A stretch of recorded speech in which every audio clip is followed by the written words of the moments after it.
안녕하세요. 반갑습니다. 명절 잘 보내셨죠? 네.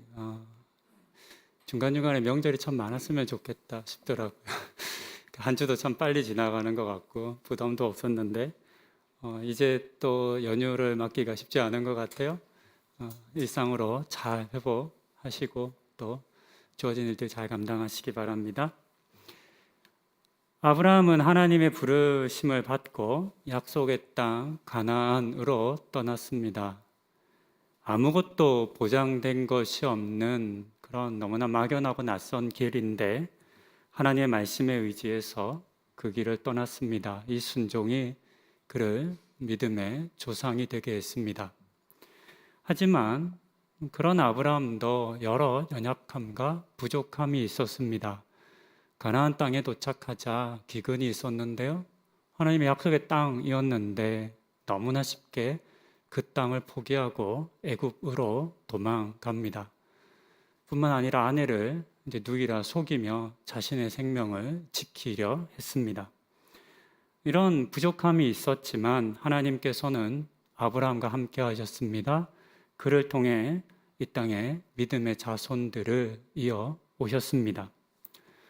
400년 동안 애굽에서 학대받던 이스라엘 백성들을 이끌었던 사람은 모세였습니다. 애굽 왕의 딸, 이제 공주의 아들로 그렇게 자랐던 그는 자신의 힘으로 이스라엘을 해방시키려 했었습니다. 하지만 애굽 사람을 죽인 것으로 말미암아 하루아침에 도망자의 신세가 되었습니다. 그렇게 40년 동안이나 도망자가 되어 살았던 그런 모세를 하나님께서는 다시 부르셨고 그를 통해 이스라엘 백성들을 애굽에서 떠나 가나안 땅, 약속의 땅으로 다시 이끄는 중요한 역할을, 책임을 또 맡겨 주셨습니다. 훗날 이스라엘을 강대한 나라, 강한 나라로 만드는데 가장 큰 공을 세운 사람은 단연 다윗 왕이었습니다. 이방 나라들과의 수많은 전쟁에서 승리했고 12지파를 하나로 묶는데 가장 큰 공을 세운 사람이기도 합니다. 하지만 우리는 다윗에게도 큰 죄가 있었음을 알고 있습니다. 우리아, 충실한 신하였던 우리아의 아내를 범했고요. 이 사실을 감추기 위해서 살인 교사를 해서 우리아를 죽이기까지 했습니다. 살인과 간음이라고 하는 큰 죄와 잘못을 범했습니다. 물론 자신의 죄를 인정하고 통렬히 회개했는데요. 그런 다윗을 하나님께서는 용서해 주시고 또 그를 사용하셨습니다. 아브라함이나 모세나 다윗 외에도 수많은 사람들이 하나님의 부르심을 받고 쓰임 받았습니다. 그들 중에는 신실하고 믿음이 좋은 사람들도 있었지만 한참 부족하고 흠 있는 사람들 그리고 죄인들도 많았습니다. 성경에 기록된 하나님의 일하심에 있어서 놀라운 사실 하나는 하나님께서는 언제나 사람을 통해서 일을 하셨다는 점입니다. 사람을 사용하셨다는 점입니다. 하나님께서는 부족한 사람들과 함께 일하셨고 그 부족한 사람들을 통해서 이 땅에 하나님의 역사를 이루어 오셨습니다. 이런 하나님의 모습처럼 이 땅에 오신 예수님께서도 동일하게 혼자서 일하지 않으시고 이 땅에 부족하고 죄 많은 사람들과 함께 일하기 원하셨습니다. 오늘 제가 함께 보았던 본문 누가복음 5장 또한 이 사실을 우리에게 잘 보여주고 있습니다.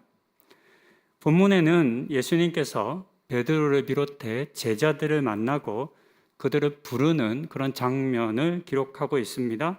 오늘의 본문 사건을 통해서 예수님의 부르심을 받았던 제자의 모습, 특히 베드로의 모습이 어떠했는지를 한번 살펴보시겠습니다.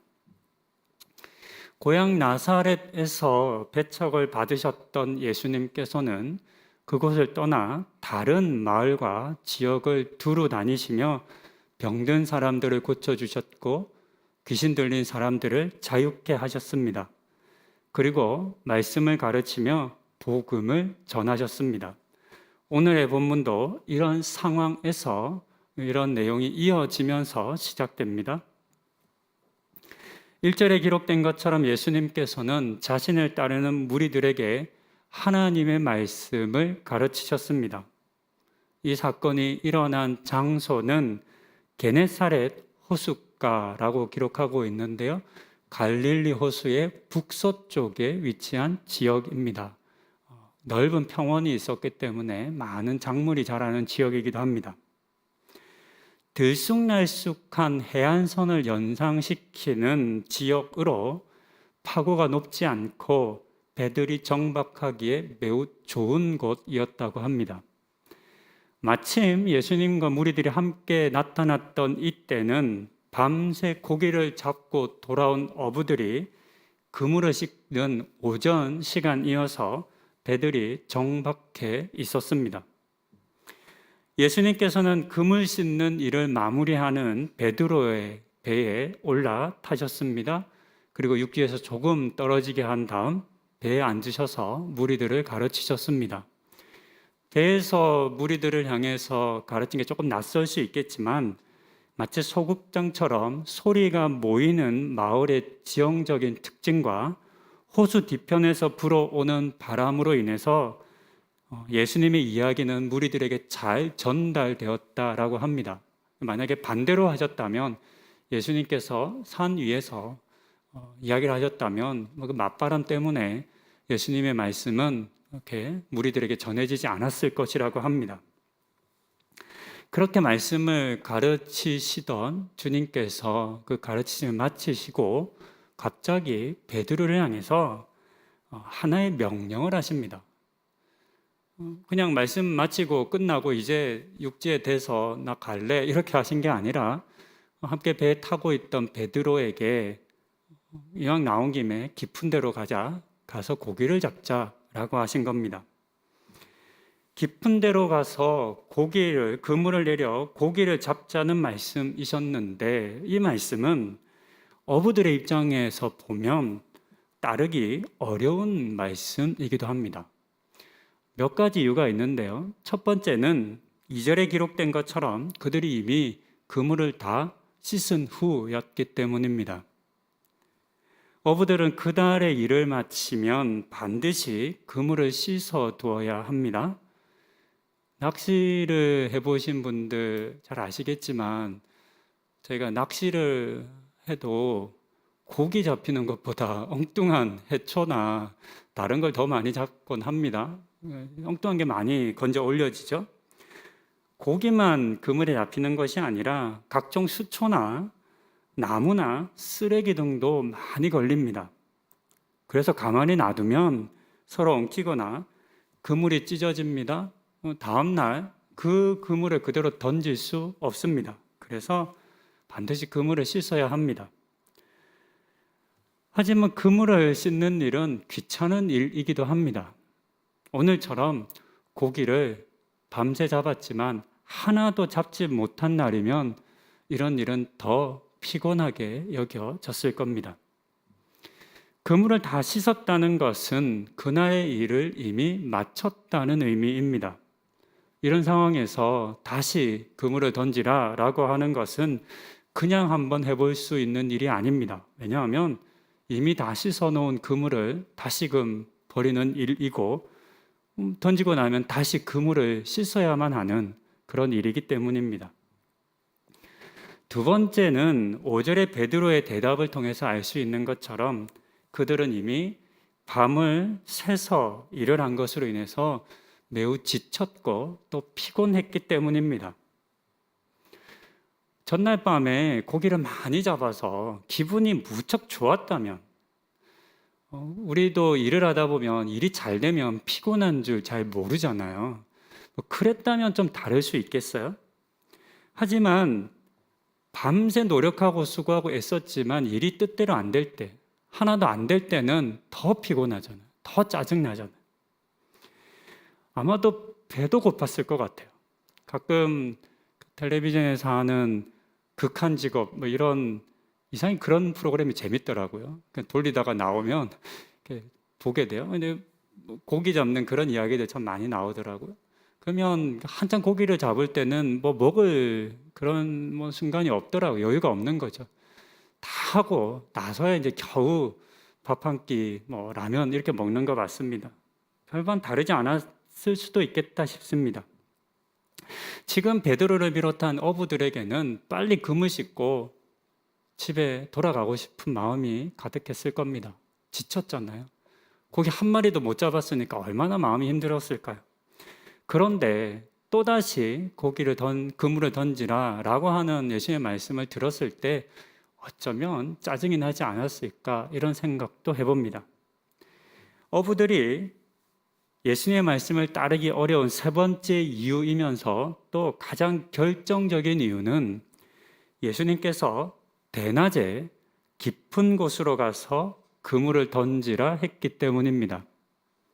당시에는 누구도 대낮에 그것도 호수 깊은 곳에서 고기를 잡지 않았다고 합니다.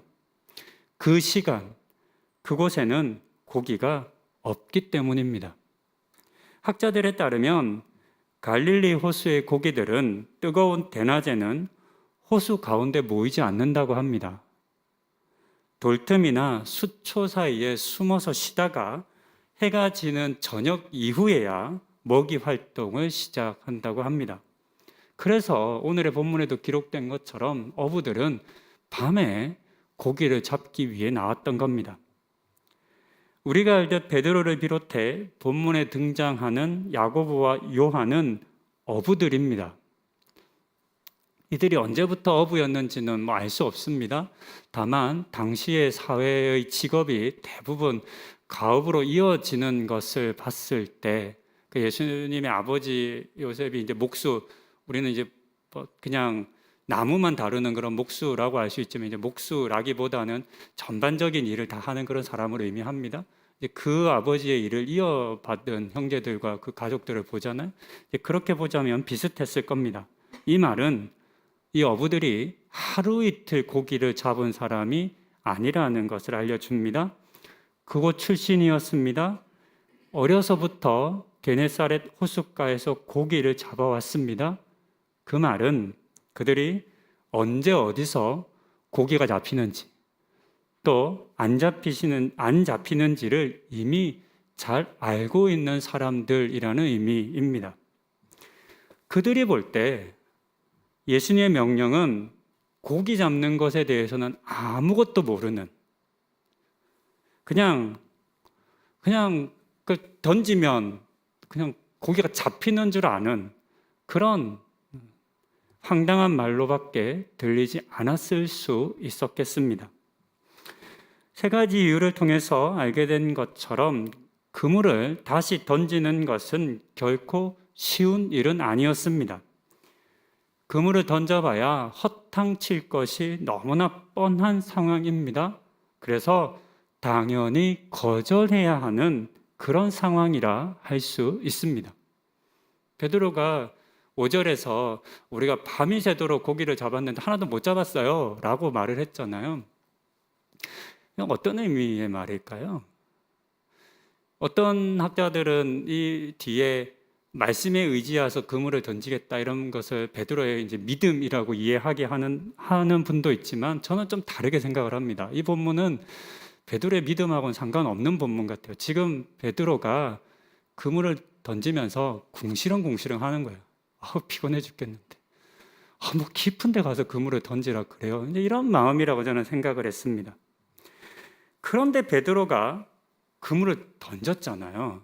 우리는 그물을 던질 수 없는 상황을 이미 살펴봤는데 여기서 하나의 질문이 생깁니다. 의문이 생깁니다.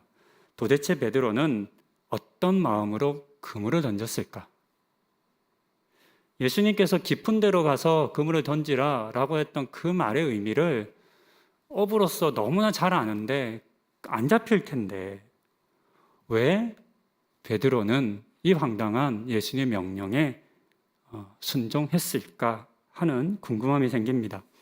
이 궁금함과 질문은 잠시 미루고 6절 이후의 내용을 먼저 살펴보겠습니다. 그런데 그물을 던졌더니 놀라운 일이 일어났습니다.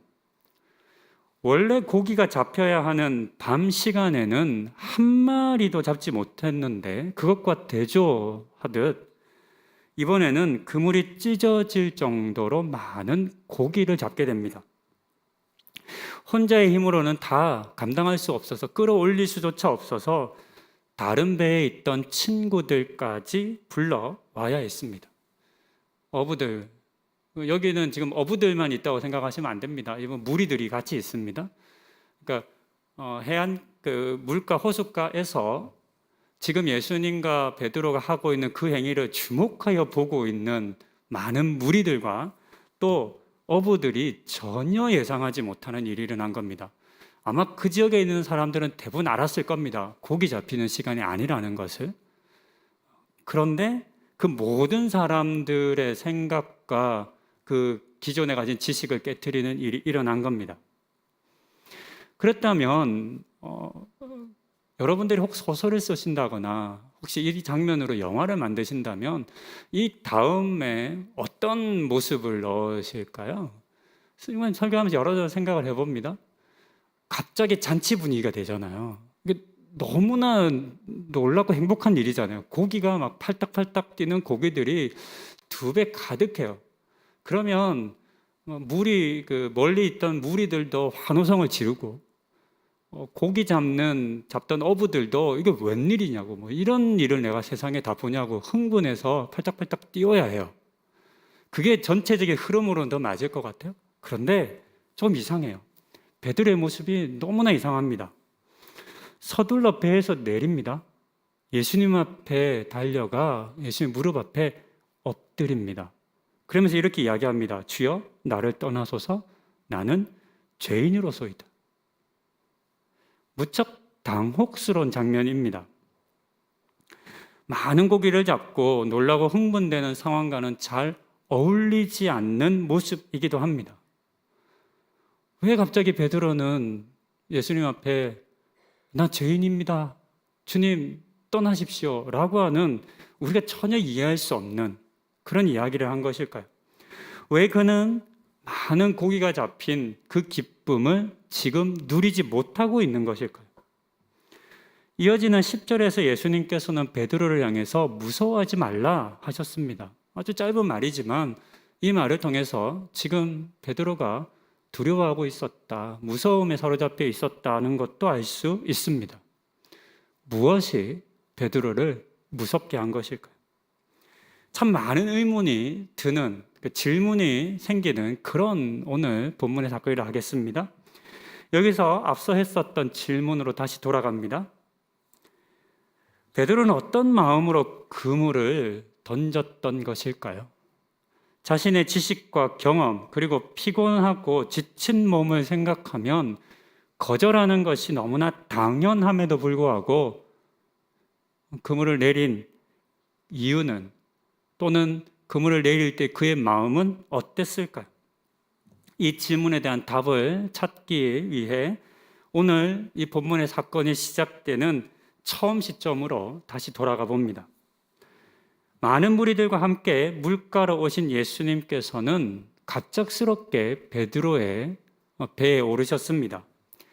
거절할 사이도 없이 예수님께서는 자신의 배 위에서 말씀을 전하기 시작하셨습니다. 우리는 이미 앞서서 베드로가 어젯밤에 고기를 하나도 잡지 못한 것으로 인해 많이 지치고 피곤한 상태였음을 알고 있습니다. 그런데 이런 외적인 모습이 오늘의 본문이 전하고자 하는, 말하고자 하는 전부는 아닐 수도 있을 것 같습니다. 어쩌면 베드로는 이 땅의 모든 실패한 사람들의 모습일 수도 있겠습니다.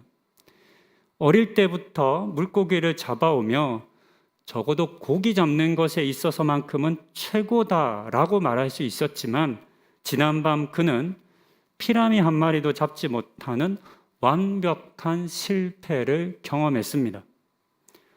이런 베드로처럼 많은 사람들이 자신이 가진 많은 지식과 오랜 경험에도 불구하고 참담한 실패를 경험합니다.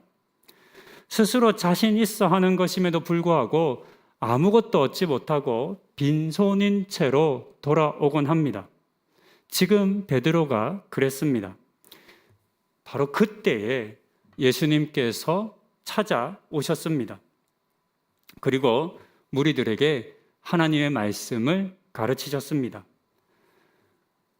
본문의 내용이 기록되어 있지 않아서 저희가 자세히 알 수 없지만 예수님께서는 이때 무슨 말씀을 하셨을까요? 무리들에게 무엇을 가르치셨을까요? 정확한 내용은 물론 알 수 없습니다. 기록되어 있지 않으니까요. 하지만 앞선 4장에서 보았던 것처럼 똑같은 말씀 하지 않았을까요? 가난한 자에게 복음이 전해지는 것, 배고픈 자들이 먹고 배부르게 되는 것, 포로가 된 자가 자유케 되는 것, 주의 은혜의 해가 사람들에게 전파되는 그런 말씀을 전하셨을 겁니다. 하나님의 나라가 임하면 어떤 일이 일어나는지, 너희 가운데 어떤 변화가 일어나는지를 말씀하셨을 겁니다. 이 말을 들은 많은 무리들이 기뻐했을 것이고 희망을 가졌을 겁니다.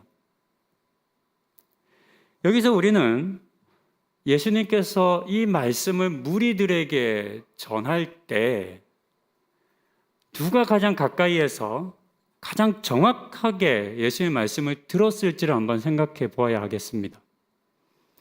우리는 이 본문의 사건을 읽으면서 따로 떨어진 두 개의 사건으로 이해하는 경향이 있습니다. 예수님은 말씀을 무리들에게만 가르치신 것 같고 예수님께서는 베드로와 어부들하고만 고기를 잡은 것처럼 따로 구분하는 겁니다. 하지만 그렇지 않습니다. 이제 같이 모여 있는 상황입니다. 몰려든 많은 무리들이 있었습니다. 하지만 이 모든 사람들보다 더 가까이에서 정확하게 예수님의 말씀을 들은 사람은 베드로입니다. 같은 배에 타고 있었으니까요. 혹 어떤 사람은 무리들 중에 옆 사람이 떠드는 것 때문에 예수님의 말씀을 못 들었을 수도 있고, 갑자기 바람이 불어서 못 들었을 수도 있고, 이런저런 이유 때문에 놓칠 수도 있지만 베드로는 그럴 수 없죠. 바로 자기가 탄 배 옆에서 말씀하시는 예수님의 말씀을 하나도 놓치지 않고 들었을 겁니다. 다시금 우리는 이 베드로가 지난밤의 실패로 말미암아 매우 피곤하고 낙심하고 절망적인 상황 가운데 있다는 사실을 기억해야 하겠습니다. 그런 베드로가 지친 마음과 또 상심한 가운데서 옆에서 선포되어지는 예수의 말씀을 들었습니다. 가난한 자가 복을 받고 배고픈 자가 배부름을 얻고 하는 그런 말씀을 들었습니다. 이 말씀이 어떻게 들렸을까요? 예수님이 하시는 말씀이 동의가 됐을까요? 그래. 그럴 거야. 하나님 나라가 오면 내 삶이 변할 거야. 그랬을까요? 그러지 못했을 것 같습니다. 밤새 고기를 잡기 위해 애썼지만 한 마리도 잡지 못하는 자신의 상황, 지치고 피곤하고 낙심되는 베드로의 마음에 예수님의 말씀은 어쩌면 하나도 들어오지 않았을 수 있겠습니다. 예수님께서는 현실과는 너무나 동떨어진 이상적인 말씀만 하신다는 생각은 하지 않았을까요? 아니, 예수님, 뜬구름 잡는 그런 말씀만 하지 마시고 직접 고기나 한번 잡으시고서 그런 말씀 하시죠 라고 하는 생각은 없었을까요? 때로 우리에게도 하나님의 말씀은 내가 처한 상황이나 어려움과는 상관없는 말씀처럼 들리곤 합니다. 살다 보면 쉽게 답을 찾을 수 없는 그런 어려운 문제를 겪곤 합니다. 또 그런 고통을 만나게 됩니다. 그런 상황과 고통에 사로잡히게 되면 하나님의 말씀은 너무나 이상적이고 추상적이고 비현실적인 말씀으로 여겨지기도 합니다. 본문을 읽고 묵상하고 또 설교를 준비하며 베드로의 마음과 생각이 어떠했을지를 참 많이 상상해 보았습니다. 어떤 마음으로 그물을 던졌을까? 그러던 중 이런 생각을 하게 되었습니다. 어쩌면 베드로는 예수님을 망신 주기 위해서 깊은 곳으로 가서 그물을 던졌을 수도 있겠다. 어쩌면 베드로는 아니 그런 샌님 같은 말씀하지 마시고 현실이 어떤지를 한번 보십시오. 먹고 사는 게 얼마나 힘든데요. 제가 밤이 새도록 이 베테랑 어부가 밤이 새도록 그물 던졌는데 하나도 못 잡았는데요. 뭐 깊은 데 가서 이 대낮에 고기를 잡으라고요? 세상에 그렇게 만만하지 않아요. 한번 해봅시다. 이런 마음으로 그물을 던졌을 수도 있겠습니다. 자신이 처한 상황과는 전혀 다른 꿈 같은 세상의 삶을 말씀하시는 예수님을 향해 그런 일이 어떻게 현실이 되겠냐고, 우리 같은 사람들에게 그런 하나님의 나라가 오기는 하겠냐며 의심하며 베드로는 의심의 그물을 던진 것이지 않을까요? 그런데 그 일어나지 않을 것이라고 생각했던 일이 실제로 일어나고 말았습니다. 고기가 잡힐 일 없을 것이라 장담했는데, 그래야만 했는데 오히려 지금까지 한 번도 잡아본 적 없을 만큼 많은 고기를 잡게 된 겁니다. 예수님이 말씀하신 하나님 나라가 우리에게 나에게 임하기는 하겠습니까? 자, 이제 고기 한 마리라도 잡히는지 한번 확인해 보십시다 라고 하는 억한 심정으로 보란 듯이 그물을 던졌는데, 베드로가 던진 그 그물에 하나님 나라가 가득 잡히고 만 것입니다. 이제서야 본문 속 베드로의 무서움과 두려움이 조금은 이해가 됩니다. 왜 스스로를 죄인이라고 했는지, 주님에게 자기를 떠나소서라고 말할 수밖에 없었는지 조금 어렴풋이 짐작됩니다. 물론 이것은 아닐 수도 있습니다. 제 생각입니다. 다만 5절에서 베드로가 그물을 던진 것을 단순히 믿음의 행위로만은 볼 수 없겠다 싶습니다. 그렇게 이해하면 이어지는 본문 속 베드로의 행동들이 하나도 해석되지 않기 때문입니다. 앞서 저는 설교의 서두에서 아브라함과 모세, 다윗의 이야기를 통해서 하나님께서는 부족한 사람들, 죄인들과 함께 일하셨다 말씀드렸습니다. 그리고 예수님께서도 마찬가지로 사람들과 함께 일하기 원하신다라고 말씀드렸습니다. 여기 한 사람이 있습니다. 베드로입니다. 자신이 가진 지식과 경험으로 밤을 새웠지만 한 마리의 고기도 잡지 못한 실패한 사람입니다. 하나님 나라의 복음을 가장 가까이에서 들었지만 그 나라가 자신에게 임할 것이라고는 믿지 못했던 사람입니다. 그리고 오늘 여기에 또 다른 사람들이 있습니다. 바로 우리들입니다. 우리 또한 내가 가진 지식과 경험을 의지하지만 세상에서 많은 실패를 경험하며 살아갑니다. 예수를 알고 하나님을 믿고 교회도 열심히 다니지만 하나님의 나라가 나에게 임할 것이라고는 좀처럼 믿지 못하고 의심하는 사람들이 또한 바로 이 자리에 있는 우리들이기도 합니다. 그렇게 우리는 베드로처럼 의심의 그물을 던집니다. 때로는 한번 망신당해 보시라는 억한 마음과 심정으로 그물을 던지기도 합니다. 그런데 이런 우리의 믿음 없음에도, 죄 가득한 심정에도 불구하고 주님께서는 놀라운 은혜로 응답해 주십니다. 이것이 예수님께서 이 땅의 죄인들과 함께 일하는 방식입니다. 이 사실을 우리는 오늘의 본문을 통해서 확인할 수 있습니다. 예수님께서는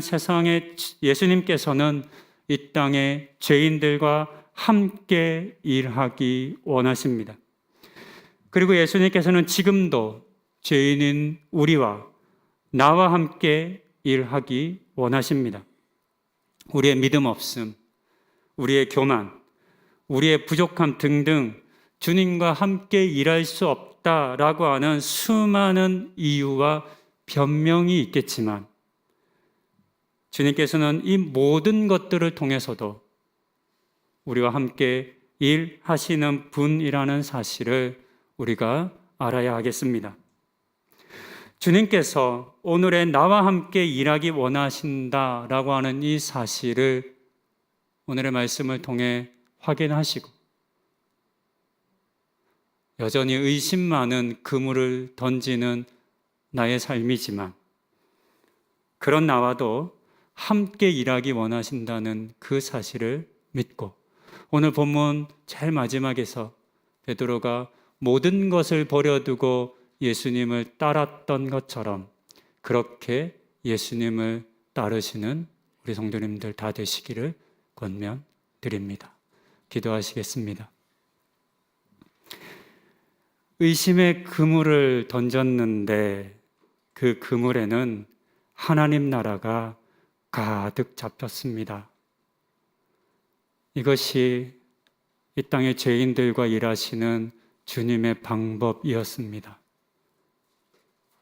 그리고 베드로는 주님의 제자가 되어 사람을 낚는 어부가 되었습니다. 하나님, 우리 성도님들 여전히 이 땅을 살아가시면서 힘들고 어려울 때 의심의 그물을 많이 던질 겁니다. 그것 때문에 좌절되고 절망할 수도 있고 믿음 없으면 한탄할 수 있겠지만 그럼에도 불구하고 베드로에게 행하셨던 것처럼 우리 성도님들 한 분 한 분의 그 의심의 그물 속에 하나님 나라를 가득 안겨주실 것입니다. 이것을 믿고 주님과 함께 살아가기로 다짐하게 하여 주시고 정말 내가 중요하게 여기는 많은 것들을 포기하고 주님을 따라 살아가는 우리 모두가 되게 하여 주시옵소서. 이 모든 말씀 우리 주 예수 그리스도 이름으로 기도드립니다. 아멘.